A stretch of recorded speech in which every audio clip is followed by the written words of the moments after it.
Okay. આપણે આવી રહ્યા છીએ અરીઠિયા ગામ, તાલુકો કોડીનાર, જિલ્લો ગીર સોમનાથ. 7 વર્ષથી કોઈ ખેડૂબા પોતે પ્રાકૃતિક ખેતી કરે છે. આ એમના પુત્ર છે, પોતે પણ ખેતીનો સારો સાથ સહકાર આપે છે. અને આખું માની લો કે આખું ઘર ગમે એ સંસ્થામાં અથવા કોઈ કાર્યરતમાં તો ખેતીમાં ધ્યાન આપે તો 100% પ્રાકૃતિક ખેતી થઈ શકે. તમારું શું માનવું છે મિત્ર? પાકું પાકું. આ બધું ખેતીમાં શેણા વાવેલા છે એ પણ પ્રાકૃતિક છે? બધું પ્રાકૃતિક છે. આ જેટલી અમારી જમીન છે ને 11 વીઘા જેવું, બધામાં પ્રાકૃતિક જ છે. તો હાલમાં શું શું તમારા પાક હાલમાં ઉભો છે? હાલમાં ચણા છે, ઘઉં છે, હળદર છે, લસણ ના બધું? હા, લસણ ને એ બધું ખાવા પૂરતી બધો પાક છે અમારે. સરસ. તો એમાં કઈ રીતે ફાયદો થાય? તેમ ડીએપી ઘણાનું માનવું એવું છે કે ભાઈ ડીએપી યુરિયા નાખે એવું શક્ય જ નથી, પણ તમને શક્ય કરી બતાવ્યું, કઈ રીતે? તદ્દન ખોટી રીત છે કે ડીએપી યુરિયાથી નાખવાથી જ બધું થાય છે, એવું ખોટી વાત છે.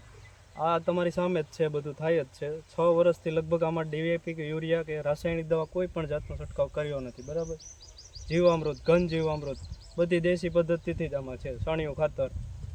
તો સરસ મજાના મિત્રો, આપણે જો 11 વીઘાની અંદર આ પ્રાકૃતિક ખાતર, આ ખેડૂતને ધન્યવાદ કે 11 વીઘામાં પોતે 7 વર્ષથી કેવડો ભરોસો ને કેવડો મોટો પોતાનો વિશ્વાસ કે ડીએપી યુરિયા નાખ્યું નથી, પણ સરસ મજાના સીણા સ્યાપ પાક, પલક પાક લેશે તો ઉતારામાં કાંઈ ફેર પડે છે કે? ઉત્પાદનમાં કોઈ પણ જાતનો ફેર નથી પડતો. આપણે ડીએપી નાખો, યુરિયા નાખો તો પણ એટલું જ ઉત્પાદન મળે છે, અને આ નાખો તો એટલું જ ઉત્પાદન અમને મળે છે, બરાબર? શરૂઆતી સ્ટેજમાં થોડુંક 2 વર્ષ ઘઉંમાં ને એવું કેવરાવે, બરાબર, બાકી પછી વાંધો નથી આવતો. અત્યારે ઘઉં પણ સારા જ છે અમારે. આ 2 વર્ષ સુધી શું છે, ડીએપી યુરિયાનું કેપ હોય એટલે ધીમે ધીમે 4 તત્વો વળતા વાર લાગે, બરોબર ને ધડુભાઈ? બરોબર છે. હા, એ એટલો વાર લાગે, પણ હવે તો રેગ્યુલર જે તમે પેલા પાક લેતા એટલો જ પાક આવે છે ને ઉતારામાં? હા, એટલો જ ઉત્પાદન. કે કોઈ ફાર પડે છે? કોઈ જાતનો ફેરફાર નથી પડતો. ઉત્પાદન એટલું ને એટલું જ મળે છે, પણ બજેટ આપણું 0 થઈ જાય એમ.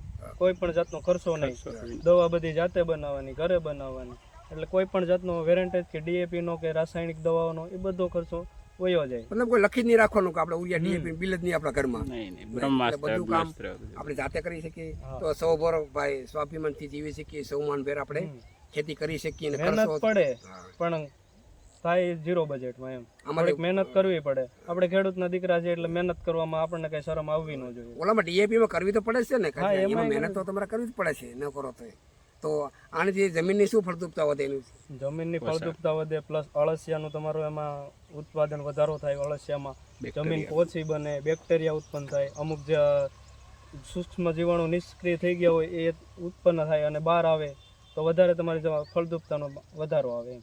તો આખું ઘર તમને સાથ સહકાર આપે છે કે તમે એકલા? હા, પૂરેપૂરું આખું ઘર સહકાર આપે. તો બધું પોસિબલ થઈ શકે ને? તો સરસ મજાના આપણે જોઈ રહ્યા છીએ, સરસ મજાના ખેતી છે 11 વર્ષથી કરી રહ્યા છે, આખું પરિવાર પણ કરી છે. તંતુર દરેક મિત્રો, તમે ખેડૂતને શું સંદેશો આપવા માંગો છો? ખેડૂતને એ સંદેશો આપો કે દરેકે ખેડૂતે પ્રાકૃતિક ખેતી તરફ વળવું જોઈએ. ભલે પૂરી નહીં કરે પણ અડધો વીઘા કરે, વીઘો કરે, એ રીતના વળે એમ. પ્રાકૃતિક આ ફાયદાકારક છે આપણા માટે, આપણા સ્વાસ્થ્ય માટે ફાયદાકારક છે. કારણ કે આજે જોવો તમે ઘરે ઘરે હૃદય રોગ, પછી કેન્સર, એ રોગ તો લગભગ લાગડ થઈ ગયા છે હવે અત્યારે. એનું કારણ શું છે? રાસાયણિક દવાઓ, જંતુનાશક દવાઓ, ખાતરો, એ જ કારણ છે મુખ્ય. પ્લસ આપણી શાકભાજીમાં જેટલી દવાઓ વપરાય છે એટલી ક્યાંય લગભગ નહીં વપરાતી હોય. એનું મોટામાં મોટું કારણ શાકભાજીથી કેન્સર થાય છે આપણને. સરસ મજાની માહિતી આપણને આપી કે ભાઈ આપણે જોઈએ છીએ કે ભાઈ નાનું એવું ખાલી ઇન્જેક્શન મારે તો મોટું બધું 3 ફૂટનું દૂધી બની જાય છે, પછી રીંગણ મોટું થઈ જાય છે, પપૈયા છે, કેળા છે. એમાં ભરપૂર માણસ પૈસા કમાવા માટે અહીંયા હદ સુધી જાય છે, પણ અહીંયા સંદેશ પ્રાકૃતિક ખેતીથી પોતે તો સ્વાસ્થ્ય મળશે, પણ એનો જે માલ સામાન વાપરશે ને એની ઘરની અંદર પણ સુખ શાંતિ મળશે. તમને પણ આશીર્વાદ આપશે ને, કારણ કે તમારે હળદર ખાઈને કાંઈક ટેસ્ટ તમારો જોશે, તમારો મલક પાક જોઈને પોતે 1 વર્ષ લેશે એટલે ઓટોમેટિક પ્રાકૃતિક ખેતી તરફ વળશે. અને શું એવું છે ભાઈ, લાજી બધી ન કરો તો કંઈ વાંધો નહીં, પણ અડધો વીઘાથી તમે શરૂઆત પોતાના ઘર માટે તમે શાકભાજી વાવો, પોતા માટે કરી રહ્યા છો. કંઈ ન કરો તો કંઈ નહીં, શાકભાજી તો કમસે કમ આપણા માટે કરો કે આપણા માટે તો સારું થાય એમ. સારું ખાવું ને આપણે પોતાના માટે અડધો વીઘો કરો તો પણ બીજાને કાંઈ ખવડાવવું ન હોય તો કાંઈ નહીં, પણ પોતાને ખાવા માટે તો આપણે કરીએ કે નહીં એમ. એમાં તો દવાનો છંટકાવ ન કરીએ તો આપણે તો ખેતી જોઈ રહ્યા છે. આવી જતું ભાઈ અમારે આમ રાખશે, આવી થોડું બપા અહીંયા. ઓકે, આપણે જોઈ રહ્યા છીએ આ ખેતી. દડુભાઈ એમનો માલિક છે, દડુભા ગામ અરીઠિયા. તમે આળસ સડે કે કઈ રીતે ખેતી કરો છો? ના આળસ ન ચડે. કેવી રીતે આમ મહેનત તમારે દવા બનાવો? હા મહેનત તો આમાં થાય છે, બરોબર છે. જો જીવામૃત બનાવવું, પછી ઘન જીવામૃત બનાવવું, પછી બ્રહ્માસ્ત્ર બનાવવું, અગ્નાસ્ત્ર બનાવવું, એટલે મહેનત થાય પણ પોતાની મહેનત થાય, ઝીરો બજેટ. ને પોતાને ઘેર જ બનાવીએ કોને. ઘેર જ. જો મિત્રો યાદ રાખજો, મહેનત તો થાય જ. આપણે ડીએપી યુરિયા લેવા જાવ તો 3 ધક્કા થાય ને. આપણે 20 કિલોમીટર તાલુકો હોય ગેલુભાઈ, તો ત્યાં કાંઈ એવું નથી પૈસા આપીને આવી જાય. મહેનત તો યુરિયામાં ડીએપીમાં કરે છે, 3 ધક્કા ખાય ત્યારે આવે છે. તો અહીંયા કાંઈ એટલી બધી મહેનત કરવી પડતી નહીં. ઘેર પોતે માનો કે આપણા બજેટમાં થાય ને આપણા સમયે થાય. ભાઈ કાલે મારે માનો કે તમારે ધનજીવન બનાવવાનું છે તો તમે 2-3 દી અગાઉ તમે કરી શકો છો. ટાઈમસર તમે ખાતર ને બિયારણ પણ આપી શકો ને જાત મહેનત. એટલે આ મહેનત નથી પણ માનો કે પોતે ધાર્યું મળી શકે એવો તમારો સંદેશ છે ને. યુરિયા ડીએપી લઈ તો કાંઈ તાત્કાલિક ને મળતું નથી ને. નહીં. અહીંયા તો આપણે 3 દિવસ પછી આપણે સાતવણ છે અગ્નિશાસ્ત્ર કે જે તમે રામ એ બધું જ તમે બનાવી શકો છો. એ 2 દી અગાઉ આપણે તૈયારી કરીને એને બનાવી લઈએ એટલે ત્રીજે દિવસે આપણે પાસે સાટી. હા, આપણે પોતાનું મતલબ આપણે જેથી સાટી હોય જેટલી બનાવી એટલી હા, બને. બનાવી શકીએ. એટલે ખેડૂત બધું આમાંથી પણ તમે પ્રેરણા લેજો. આપણે પોતે જાતે બનાવી પોતે રીતે કરીએ છીએ. અને જમીનમાં પહેલાં તમે ડીએપી યુરિયા નાખતા થશે ને 8-10 વર્ષ પહેલાં, હા, નાખતા. ત્યારે જમીનમાં કેવી દિશા હતી? હા, તો એ કડક જમીન હતી. ત્યારે ઘણી પોષાણ થઈ ગઈ, ઘણો જાજો ફેર પડી ગયો. બેક્ટેરિયા વધી જાય, પછી આપણે અમુક મિત્ર કીટાણુ છે એ પણ રહી જાય ને. ઓલા આપણે દવા છાંટી કેમિકલ, એટલે મિત્ર કીટાણુ હોય એ તો ઓલા થઈ જવાના છે, મરી જવાના છે. અળસિયા છે એ છે. હમણાં તો ઉમરેઠી આવ્યા હતા રાજ્યપાલ આપણા પ્રાકૃતિકના આચાર્ય દેવતે, એને પણ કીધું હતું કે અળસિયા આપણા મિત્રો છે તેનો આપણે મારી રહ્યા છીએ. ખેતર બધી કઠણ જેવી બની જાય છે. આનાથી ફળદુ પાછળ આવે એટલે મબલક પાક આપણે લઈ શકીએ. 100% ઉતારામાં કાંઈ ફરક પડે તો ભાઈ? નહીં, ઉતારામાં 2 વર્ષ થોડુંક ઓલું રહે છે. તો નસો હોય ડીએપી યુરિયાનો નસો હોય, પછી એને હટાવવો તો એ થોડુંક ઓલું તો થાય ને તકલીફ. આ માણસમાં કારણ કે માવા ખાતર મૂકે એટલે ઓલું થાય. એવું 2 વર્ષ સુધી થોડું ઘણું, 2 વર્ષ પછી તો બાકી આપણું જે હાલતું હોય રેગ્યુલર ડબલ ફાયદો થાય ને. કારણ કે યુરિયા ડીએપી ને રોગ જે દવા છે એ બધી નીકળી જાય થોડું ભાઈ. એટલે આપણે તો જે પાક આવે આપણે ઘરની મહેનત ને. ઘરની મહેનત. આપણે યુરિયા ડીએપી ને જે માનો પંપ ઢળીએ છીએ એ બધું આપણું હા, બંધ થઈ જાય. આના માટે એવું કોઈ ખરું ભાઈ ગીર ગાય રાખવી જ પડે? હા, ગાય રાખવી. હા, જેવી ખેતી એટલી ગાયનું આપણે 10-11 વીઘા જમીન હોય આપણે માનો કે કરવી છે, 2 ગાય હોય એટલે એ આપણને દઈ દે. 2 ગાય તો આપણે રાખીએ. 1-2 ગાય રાખે. તો જર્સી હાલે કે ગીર ગાય? ગીર ગાય, દેશી ગીર. દેશી ગીર હોય, દેશી ગીર હાલે. હા, જર્સી હાલતી જર્સી નથી. એ આપણે બધા લોકોને ખ્યાલ છે કે આપણે સરસ મજાની ભાઈ દોડુભાઈ પોતાનું દોડુભાઈ એક પોતાનો કિંમતી સમય કાઢી એને આપણે માહિતી આપીને દરેક તમે ખેડૂતને શું કહેવા માંગો છો? તમારા ને એટલી પ્રેરણા છે કે ભાઈ આપણે ભલે બધી ન કરી, બરોબર છે, અડધી આપણે જમીન છે માનો કે 5 વીઘા છે તો આપણે 2.5 વીઘા પણ એને ઓલું કરીએ. પછી 2.5 વીઘા પાછી આપણને લાગે કે ભાઈ આ બરોબર છે તો 2.5 વીઘા પાછી આપણે કરીએ કે એમ. એક હારે ન કરો તો કાંઈ નહીં. મેં તો એવો એક નિર્ણય જ લઈ લીધો હતો. એક મિટિંગમાં હું જાગ્યો હતો કે નિર્ણય લઈ લીધો તો એક ગાવ એક બધી એક હારે જ બધી ઓલી કરી નાખી. મોટું સાહસ કર્યું કે ભાઈ 11 વીઘામાં ડાયરેક્ટ. ને 2 વર્ષ સુધી તમને સાંભળવું પડ્યું છે કે ભાઈ પેલા એટલા ઘઉં થતા ને હવે આમ છે ને તેમ છે. સહન તો કરવું તો કરવું જ પડે. કારણ કે ગામમાં વાતો ભાઈ થતી હોય કે દોડુભાઈ પ્રાકૃતિક ખેતીમાં સીડ્યા ને 50% નુકસાની કરી. આવું તો સાંભળવા મળ્યું છે ને તમને? એવું તો થાય થોડું. હા, શરૂઆતમાં થાય પણ હવે તો ભાઈ ને આ 2-4 વર્ષથી તો બહુ સારું છે. 2-3 વર્ષ કારણ કે 0 બજેટમાં થાય ને પોતાની મહેનતથી થાય એટલે ખર્ચવાનું કાંઈ બિલ આવતું બિલ નથી આવતું. એમ પણ આમ ઓલામાં પણ સારું રહે છે. એમ ઉત્પાદનમાં સારું રહે અને ખાલી મહેનત ઓલામાં કરવી તો પડે, એમાં કાંઈ હાલતું નથી. એમાં દેવ સારું.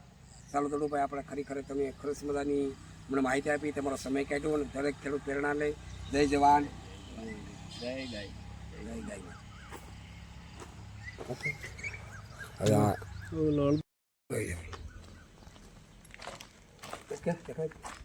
આ સરસ મજાની હળદર છે તો આને કઈ રીતની પ્રોસેસ કરો છો? હળદર સોંપીએ છીએ, પછી 7 મહિના જેવો પાકે છે હળદર, અને પછી એને કાઢી નાખીએ છીએ અને પછી એની પતરી ચિપ્સ પાડી અને સાઈડે સુકવીએ છીએ. પછી એને પાવડર કરી નાખીએ, સુકાઈ જાય એટલે પાવડર કરી નાખીએ. તો શરૂઆતમાં કેટલા મહિના પાકી જાય? આ લગભગ 7 મહિના જેવું લાગે પાકતા. તો જૂન મહિનામાં સોંપી દેવું એવું તો ખરું ને? હા, જૂનમાં સોંપી દઈએ એટલે અત્યારે આવો આ ટાઈમે જાન્યુઆરી ફેબ્રુઆરીમાં નીકળી જાય. મિત્રો આપણે જોઈ રહ્યા છીએ કે બજારમાં જે હળદર મળે છે ને એમાં તાત્કાલિક લાવીને એ લોકો ગરમ પાણી કરીને ગમે એમ કરીને તમને દળીને આપી દે છે. ભેજવાળું વાતાવરણ બસ કલર નાખીને આપે છે એટલે કલર નાખે, ભેજવાળું લીલી કરે, ભેજવાળું વધારે ઘણું હોય આપણે પ્યોર રાસાયણિક ઓર્ગેનિક જ છે. આમાં કોઈ પણ જાતનું રાસાયણિક દવા કે ખાતર નાખેલું નથી. આપણે નગર અમે મિત્રો જોઈ રહ્યા કે સાઈડ અમે સુકેલી સીપ કરે છે, કેવડી મોટી મહેનત કરે છે. અને આ હળદરથી ખાવાથી શરીરમાં પણ ખ્યાલ આવે કે આપણે જે પોષક તત્વો છે ને પોટેશિયમ આ બધું આ પૂરું પાડે છે. કારણ કે આ પ્યોર કર્ક્યુમિન હળદર હોય છે, કેન્સર માટે પણ બહુ ફાયદાકારક છે આ હળદર.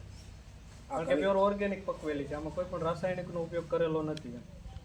બરોબર. આપણે મિત્રો જોઈએ છીએ માર્કેટમાં જે મળે છે એમાં તો ભરપૂર ખાતર નાખવામાં આવે છે, બનાવટી છે, પણ અહીંયા જે પ્રાકૃતિક ખેતર હળદર પકાવવામાં આવે છે, અવશ્ય દડુબા કેલુબા ગામ હરીઠિયાનો સંપર્ક કરજો, અમારા યુટ્યુબ ચેનલનો ઉપયોગ કરજો, તેમાં પ્રાકૃતિક મળશે, એમાં તમને ફોન નંબર પણ મળશે. પ્રાકૃતિક ખેતી જે કરતા હશે એનો પણ તમારે છેલ્લે શું કહેવા માગો છો કે ભાઈ ખેડૂત કરે તમને?